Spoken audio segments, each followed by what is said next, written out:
আসসালামু আলাইকুম। আজকে নিয়ে আসছি আমি এই পাস্তা রেসিপি। তো প্রথমে নিয়েছি আমি পানি, তারপরে দিয়েছি লবণ, তারপরে দিয়েছি তেল। তো আমি এখানে 250 গ্রাম মানে 2 কাপ মতো 250 গ্রাম মতো পাস্তা নিয়েছি। তো দেখেন আমি একদম 2 বাটি ভরে ভরে এই পাস্তা নিয়েছি। এটা 250 গ্রামের একটু বেশি হবে, 300 গ্রাম মতন হবে। তারপরে এখানে নিয়েছি, এখানে আমি বয়েল করে নিয়েছি। এখানে 7-8 মিনিট এইভাবে ঢেকে রান্না করলে বয়েল হয়ে যাবে। তো আমি এটাকে এইভাবে ছেঁকে নিয়েছি। তো এখানে আমি নিয়েছি তেল। আপনি বাটার নিতে পারেন, বাটারটা বেশি ভালো হয়। তো আমি এখানে তেল নিয়েছি। আমি এখানে চিজ ব্যবহার করব, এই জন্য বাটারটা নিয়ে নিই। তার প্রথমে নিয়েছি রসুন কুচি। রসুন কুচিটা অবশ্যই দিবেন, এতে এটার আসল ফ্লেভারটা আসে। তো এখানে আমি রসুনটাকে ভালোভাবে একটু হালকা লাল করে নিয়েছি। তারপর নিয়েছি পেঁয়াজ। পেঁয়াজটাকে আমি ভালো করে লাল করে নিয়েছি। তারপরে কাঁচামরিচ। কাঁচামরিচ এখানে আপনি অনেকগুলি সবজিও অ্যাড করতে পারেন।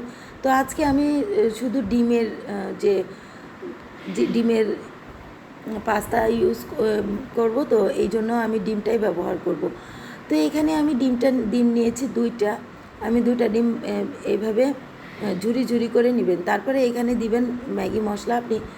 আপনি অন্য অন্য মশলা, গরম মশলাও দিতে পারেন। আমি 2টা ম্যাগি মশলা দিয়ে দিয়েছি। তো এখানে 2টা ম্যাগি মশলা দিলে আপনি একদম কভার হয়ে যাবে সুন্দরভাবে।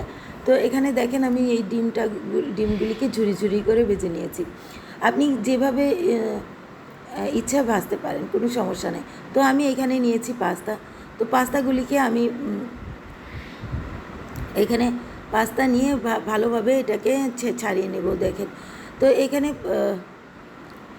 এখানে আমি নিয়েছি টমেটো সস, আর এখানে আমি নিয়েছি চিজ। আমি চিজ নিয়েছি, এটা ক্রিম চিজ।